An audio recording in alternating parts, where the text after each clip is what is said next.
Hello नमस्कार, आप सभी का बहुत-बहुत स्वागत है हमारे चैनल पर। तो जैसा कि आप लोगों को ज्ञात होगा, आपके अपने चैनल के माध्यम से Hindi, TGT, PGT, net, JRF जैसी आदि एग्ज़ाम की तैयारी कराई जाती है। साथ ही विभिन्न प्रकार के प्रतियोगी परीक्षा के सामान्य हिंदी पाठ की तैयारी कराई जाती है। और जो लोग चैनल पर नए हैं, चैनल को सब्सक्राइब कर लें और वीडियो अच्छा लगे लाइक शेयर ज़रूर करें, साथ में बेल आइकन प्रेस करें, जिससे कि मेरा जो भी नया वीडियो आए उसका नोटिफिकेशन सबसे पहले आप तक पहुँचे। तो उम्मीद करते हैं सेट आप सभी के लिए उपयोगी होगा। चलिए देखते हैं। पहला प्रश्न है बच्चे नीड से झांक रहे होंगे, मैं है क्या है ये हमें बताना है। ऑप्शन है चाक्षुष बिंब है, स्पर्श बिंब है, श्रव्य बिंब है या फिर प्रतीक विधान है। तो आंसर जो हो जाएगा हमारा फर्स्ट सही हो जाएगा, चाक्षुष बिंब। बिंब हमारे हिंदी साहित्य में एक टॉपिक है बिंब विधान। और बिंब का मतलब होता है किसी का आकृति बनाना या किसी का प्रतिरूप बनाना, उसकी छायाकृति बनाना, और शब्दों के माध्यम से उसे हम बिंब कहते हैं। और इसके जो भेद हैं वो टोटल 5 भेद किए गए हैं। ठीक है, पहला है चाक्षुष बिंब। ठीक है, चाक्षुष बिंब। दूसरा है श्रव्य बिंब। ठीक है, तीसरा जो है स्पर्श बिंब। चौथा है घ्रातव्य बिंब और लास्ट है आस्वाद बिंब। ठीक है, पांचवा है आस्वाद बिंब। ठीक है, इस प्रकार से 5 भेद हुए हैं इसके बिंब के। तो इसमें बताना है कि जो इसका आंसर है वो है चाक्षुष बिंब, क्योंकि आँखों से चाक्षुष बोलते हैं आँखों को, और आँखों के माध्यम से अगर हम किसी शब्दों को वर्णन करते हैं तो उसे चाक्षुष बिंब बोलते हैं। और इसी प्रकार से स्पर्श बिंब है। स्पर्श यानी कि किसी शब्दों के माध्यम से हम किसी वस्तु को या किसी स्थान किसी चीज़ को हम टच कर रहे हैं यानी कि स्पर्श कर रहे हैं, तो उस वहाँ पर स्पर्श बिंब होता है। और किसी शब्दों के माध्यम से अगर हम कोई बात को सुन रहे हैं, किसी मतलब को सुन रहे हैं, उसे हम बोलते हैं श्रव्य बिंब। ठीक है, और इसके साथ ही दूसरा है घ्रातव्य, यानी कि सूंघते हैं किसी चीज़ की स्मेल को हम शब्दों के माध्यम से अनुभव करते हैं, तो उसे बोलते हैं घ्रातव्य बिंब। और लास्ट है आस्वाद बिंब, यानी कि किसी भोजन या किसी चीज़ का हम स्वाद लेते हैं यानी कि उसका अनुभव करते हैं, तो उसे आस्वाद बिंब कहते हैं। इसके टोटल 5 भेद हैं। तो यहाँ पर बच्चे नीडों से झांक रहे थे यानी कि देख रहे थे और उसमें आँखों का प्रयोग हुआ है, तो इसी के आधार पर यहाँ पर जो है चाक्षुष बिंब हो जाता है। इसके बाद नेक्स्ट दूसरा प्रश्न है जायसी के किस ग्रंथ में संसार के खत्म होने का वर्णन है। ऑप्शन है सखरावट है, अखरावट है, आखिरी कलाम है और पद्मावत है। तो आंसर जो हो जाएगा सी सही हो जाएगा। आखिरी कलाम में जायसी ने संसार को खत्म होने का उल्लेख किया है। ठीक है, इसके बाद पद्मावत हम सभी लोग जानते हैं। और इसके बाद नेक्स्ट दूसरी जो प्रश्न है वो है उस समय में हाट बाजार में जाना छोड़ घर में पड़े पड़े मृगावती और मधुमालती की पोथियाँ पढ़ा करता था। ये कथन हमको बताना है कि ये महत्वपूर्ण कथन जो है किसका है। ऑप्शन है हरिवंश राय बच्चन का है, बनारसी दास जैन का, शमशेर बहादुर का या धर्मवीर भारती का। तो आंसर जो हो जाएगा बनारसी दास जैन के द्वारा ये महत्वपूर्ण कथन बोला गया है कि उस समय हाट बाजार को छोड़ करके हम घर में पड़े पड़े मृगावती और मधुमालती का को पढ़ा करते थे। इसके बाद है नेक्स्ट दूसरा प्रश्न है प्रश्न नंबर 4, किस साहित्यकार की आत्मकथा पद्यात्मक है। महत्वपूर्ण प्रश्न है ये, आप लोग स्टार लगा सकते हैं इस प्रश्न पर। ऑप्शन है हरिवंश राय बच्चन, श्याम सुंदर दास, यशपाल और पांडे बिचन शर्मा उग्र। तो आंसर हो जाएगा हरिवंश राय बच्चन महत्वपूर्ण इनकी आत्मकथा है क्या भूलूं क्या याद करूं।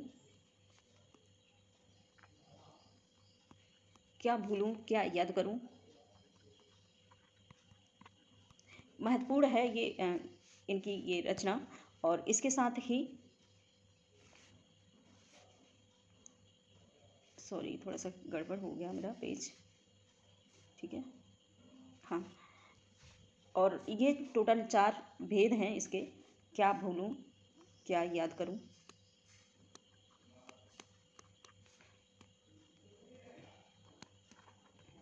ठीक है, इसके 4 भेद किए गए हैं और महत्वपूर्ण इसलिए है क्योंकि ये पद्यात्मक शैली में लिखी गई आत्मकथा है। ठीक है।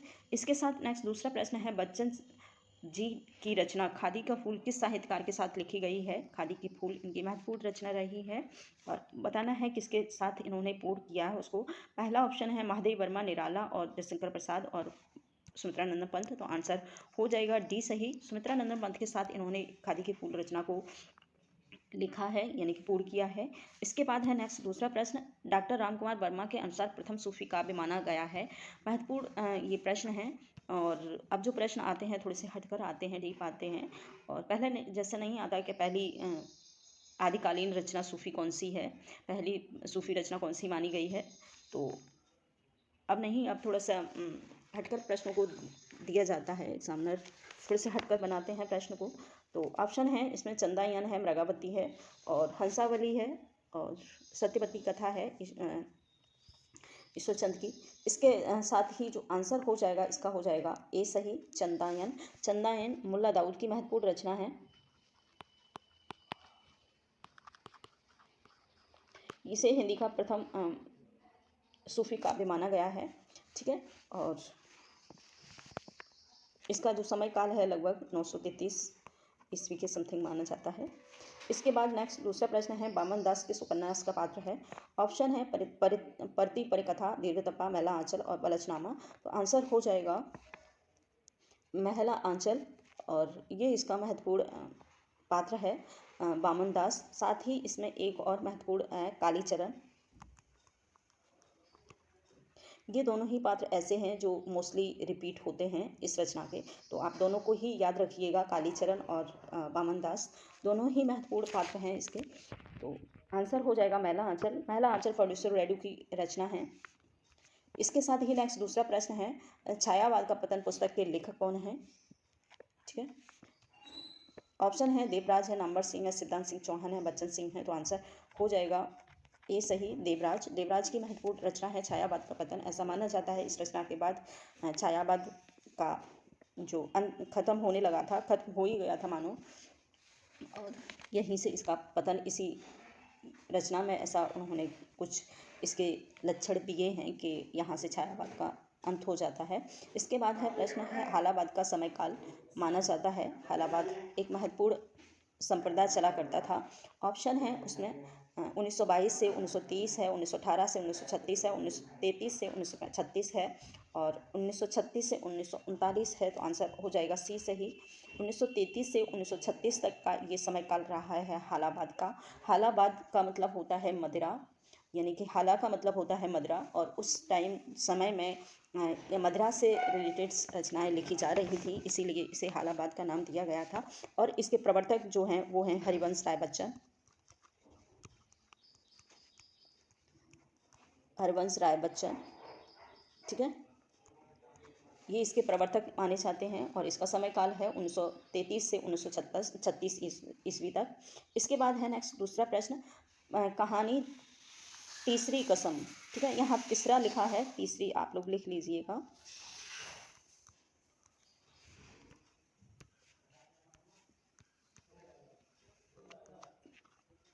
तीसरी कसम आप लोग लिख लीजिए। थोड़ा सा मिसप्रिंट हो जाता है कभी कभार, ध्यान नहीं पहुँच पाता वहाँ पर, तो आप लोग इस चीज़ को माइंड ना करें। ठीक है।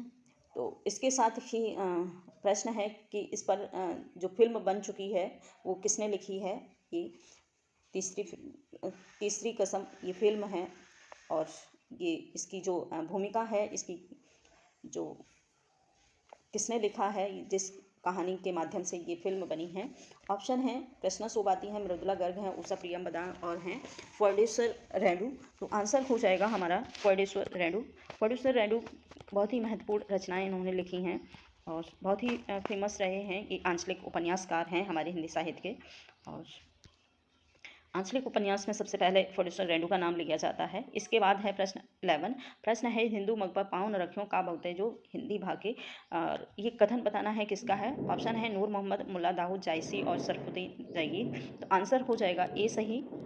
मुल्ला दाऊद की नूर मोहम्मद की ये महत्वपूर्ण पंक्तियाँ हैं, हिंदू मकबर पाँव न रखियो का बहुते जो हिंदू भागे। इसके बाद है प्रश्न दूसरा। प्रश्न है 10वां विश्व हिंदी सम्मेलन आयोजित होगा, ये बताना है कहाँ पर। ऑप्शन है नागपुर में, भोपाल में और जोहान्सबर्ग में, और लास्ट ऑप्शन है न्यू जर्सी में। तो आंसर हो जाएगा बी सही, यानी कि भोपाल में। ये हिंदी विश्व सम्मेलन सबसे पहले 1975 में हुआ था। नागपुर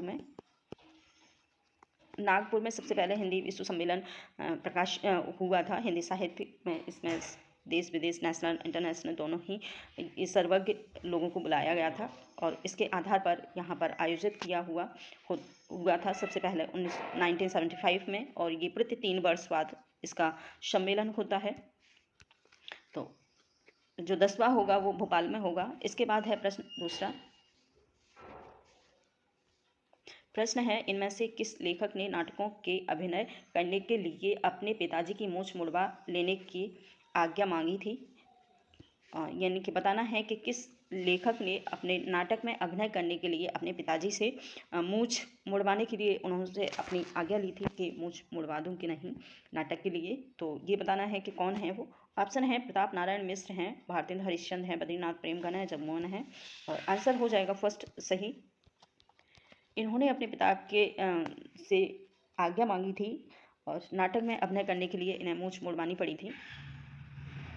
आंसर हो जाएगा प्रताप नारायण मिश्र। इसके बाद है नेक्स्ट दूसरा प्रश्न। आदिकालीन जैन साहित्य और सिद्ध साहित्य, जैन सिद्ध और नाथ साहित्य को सांप्रदायिक शिक्षा मात्र की संज्ञा किसने दी है? महत्वपूर्ण प्रश्न है ये। बताना है कि आदिकाल में जो जैन साहित्य, सिद्ध साहित्य और नाथ साहित्य लिखा गया था, उस साहित्य को सांप्रदायिक शिक्षा मात्र नाम किसने दिया है? ऑप्शन है रामकुमार वर्मा है, हजारी प्रसाद है, आचार्य रामचंद्र शुक्ल हैं, और हैं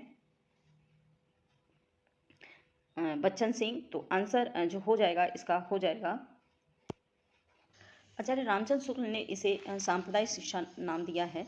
तो आंसर इस साहित्य को आंसर हो जाएगा सी सही। इसके बाद है नेक्स्ट प्रश्न दूसरा। बच्चन जी इलाहाबाद विश्वविद्यालय में किस विषय के प्राध्यापक रहे हैं? तो ऑप्शन होगा अंग्रेजी के। ठीक है, आंसर होगा अंग्रेजी के। इसके बाद है प्रश्न दूसरा। 11वें रस के रूप में भक्ति रस को प्रतिष्ठित करने वाले आचार्य कौन है? महत्वपूर्ण प्रश्न है। ऑप्शन है रूप गोस्वामी, केशव दास, नावादास और कुंतक। तो आंसर फर्स्ट सही हो जाएगा। रूप गोस्वामी के अनुसार 11वें जो रस माना गया है उसे भक्ति रस की संज्ञा दी है,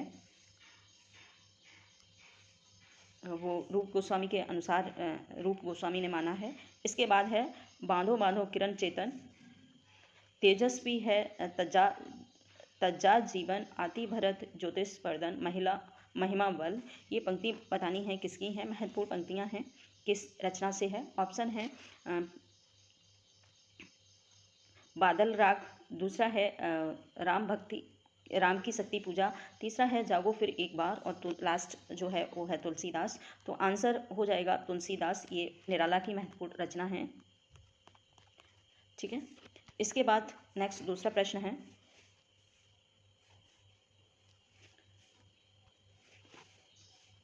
प्रश्न है निज भाषा बोलहूँ लिखहूँ पढ़हूँ लिखूँ सब लोग किस की पंक्तियाँ हैं? ये पंक्तियाँ हमें बतानी हैं।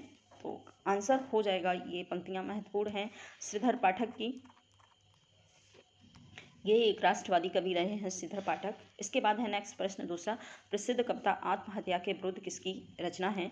और ऑप्शन है रघुवीर साय, शमशेर बहादुर धूमिल और केदारनाथ अग्रवाल।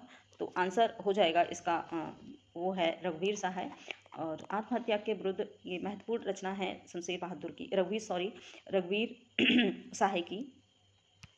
इसके बाद है नेक्स्ट दूसरा प्रश्न। फाइल और प्रोफाइल पत्र साहित्य के रचनाकार कौन है? ऑप्शन है नामवर सिंह, विजेंद्र स्नातक, श्रीमंगल सुमन और पांडे बिचन शर्मा उग्र।